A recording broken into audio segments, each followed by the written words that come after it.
Alright, so in this video, we are going to talk about chain conversion for a Harley-Davidson Dyna. Let's check it out.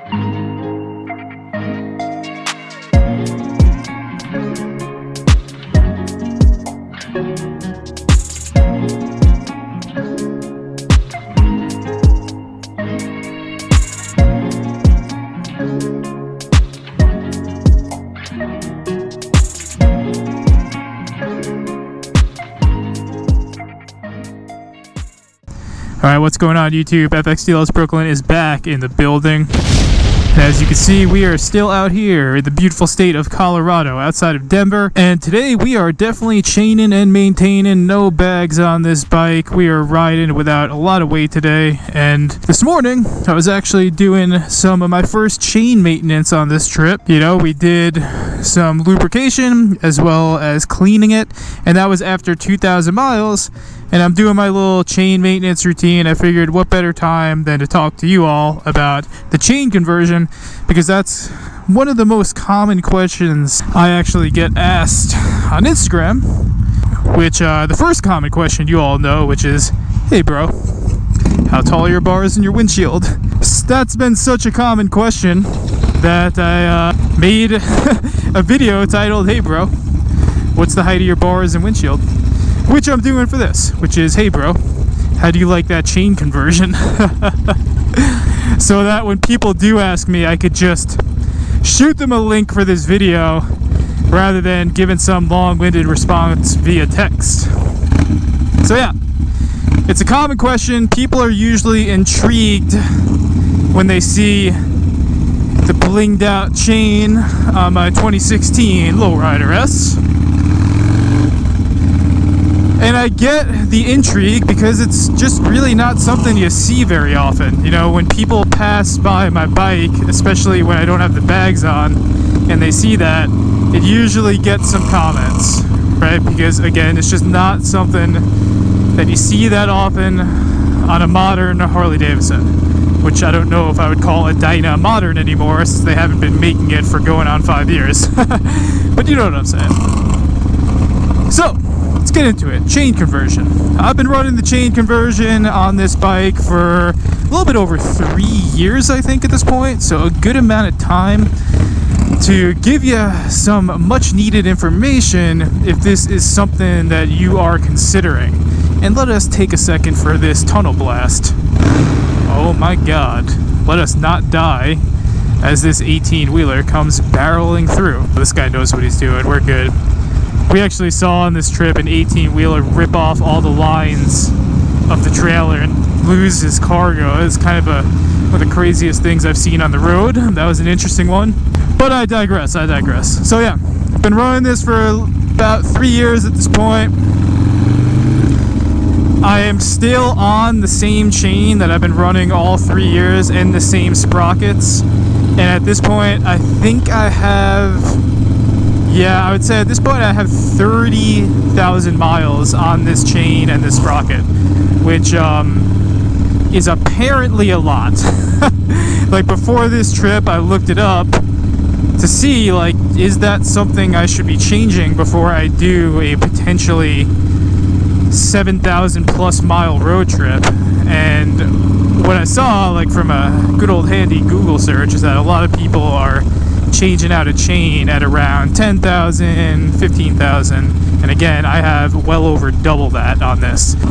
Everyone I showed it to said that they were surprised at how good the condition of the chain was, given that it did have 30,000 miles on it. And I think that comes down to me being pretty on top of the maintenance of that chain. Now, obviously, I'm not super anal about it. It's like when the opportunity presents itself, I obviously clean it, and I use the 3-part lubrication cleaning system that would come from Revzilla. It's basically 3 different sprays, the first one being a cleaner, the second one being a primer, and then the third one being the actual chain lube. And yeah, whenever I can, I do it. But again, I'm not like super anal. I don't hit 1,000 miles and immediately go and maintain this chain. I, do it as frequently as I can, which sometimes might be 1,000 miles and sometimes might be like 5,000 miles. And it's been pretty good so far. So yeah, I've definitely taken time to maintain it. And again, I'm definitely pushing this particular chain and sprocket set to its limit. But again, like I said, especially the older guys that I show it to start yelling at me and go, don't you know that back when we were on shovelheads, we'd put like 100,000 miles on a chain and sprocket? I'm like, all right, I'm sorry guys, I didn't mean to offend anyone. So now, why did I decide to do the chain conversion? Well, there's a couple of reasons. Number one is I like the fact that if something does happen, you do need to change it out, that it's really, really easy to do so. Whereas if you break a belt or you need to change a belt, that's a pretty serious job. So that was one reason why I decided to do it. The other reason is like considering that I do have kind of a retro build going on here. So I have the retro FXRT fairing, like I'm on a Dyna. This is a very, very classic retro type build. And if you kind of go back, before the 90s, Harley Davidsons were chain driven. So I wanted to kind of go with something a little bit more classic, also just something a little bit more unique that you don't see often, which was a chain, right? And of course, the third thing is just being, I really liked the way that it looked. I thought that the gold of the chain was a really good touch to match the gold accents of the bike. And that was kind of like the third big reason. And then finally, the fourth reason is just, obviously, steel, iron, metal is going to be stronger than rubber at the end of the day. I do like to ride hard here and there, so I want something that could handle some of the abuse that I put this bike through at times, right? And those are kind of the main reasons. In terms of the chain kit itself, it's actually really not that expensive. And an install, if you know what you're doing, you could probably handle the job. If you're gonna have a shop do it, they're not gonna bang you over the head, right? It's not gonna be a really expensive upgrade, right?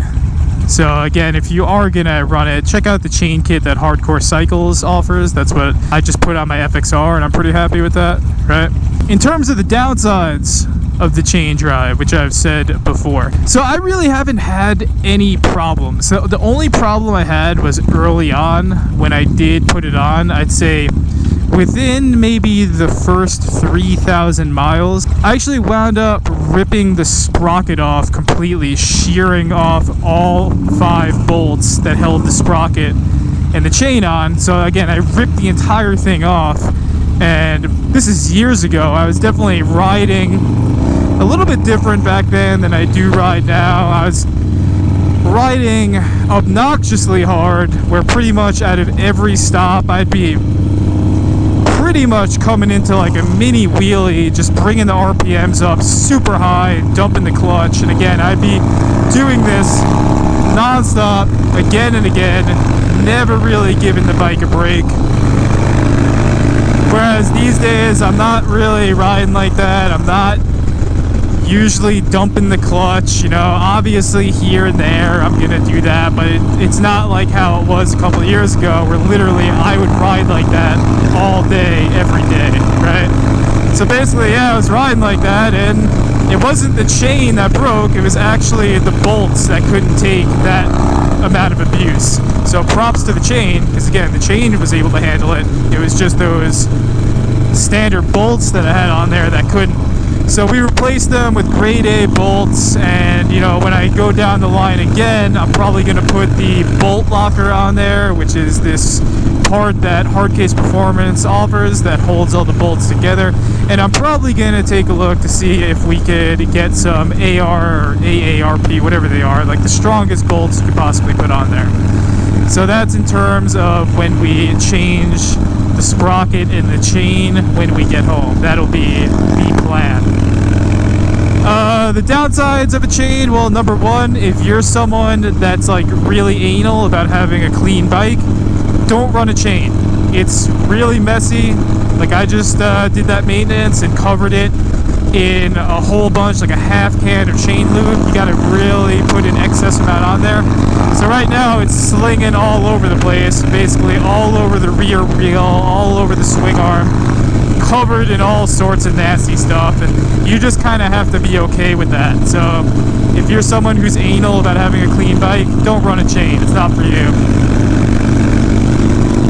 Who it is for, well, if you enjoy like the ritual of maintaining things and cleaning things, like if you like having little rituals for your bike, then it's a nice little ritual, you know. It's kind of like meditative. It's like a satisfying feeling after you fully clean it. You see it nice and clean after it's been filthy.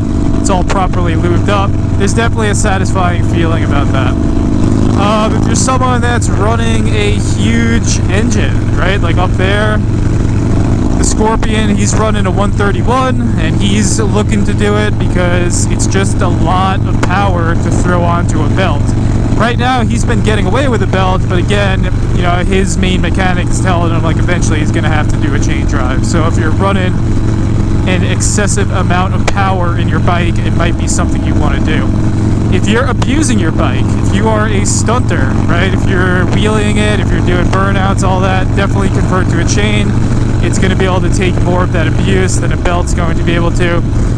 Me personally, obviously, you guys know I have very, very little interest in stunting. I'm not trying to do that. It's just not really something that I'm into or I'm trying to do. You guys know me. I'm really just trying to stack the miles. I'm really just trying to ride fast and ride far. And in terms of that, the chain has actually withstood the test pretty well so far. We're 2,000 miles into this trip. I didn't maintain it until that 2,000 mile mark, and it's been performing just fine. So in terms of pushing your riding to the limits, whether you're stunting or whether you're doing what I'm doing, which is days where you're doing north of 800 miles, it's been pretty good. I'd say I've been pretty happy with it, right? But if you're someone that, again, like if you're not looking to add another piece of maintenance to your daily routine, don't do the chain conversion, right? It's not worth it. But if you're okay with doing a little bit of maintenance, if you're okay with having this dirty chain slinging oil all over the place, go ahead and do it. And then you could say our motto here at Epic Steel Brooklyn, which is chain and maintain, because that's what we do. We run chains and we maintain. But yeah, those are some of the pros and cons about it. So again, I did make a previous video for this years ago when I first did it. I thought it'd be appropriate to make one now that we're like 30,000 miles later. I'm still very happy with it. I run, like I said, I do run it on my FXR as well. It's something I plan to run on all my bikes at this point. I think, again, it adds a really unique styling point to the bike. It's also just has some functionality as well, you know, so I'm a big fan of it. I've only had an issue early on, and again, that was probably my fault and me just riding excessively hard. But that's it. If you're thinking about doing the chain conversion, that's something that you're trying to make happen. I hope this is helpful. If you have any questions, leave them in the comments below. We're going to continue our ride into the Rocky Mountains here in Colorado. Looks like we might have some rain ahead, so I'll probably shoot another video because we're going to be hitting Red Rock Canyon today. So if you want to see where that goes, stay tuned for this cross-country content. As always, whether you run rubber or metal, stay safe, stay low, listen to the bad brains, practice a positive mental attitude, and on that, Epic Steel Brooklyn is out.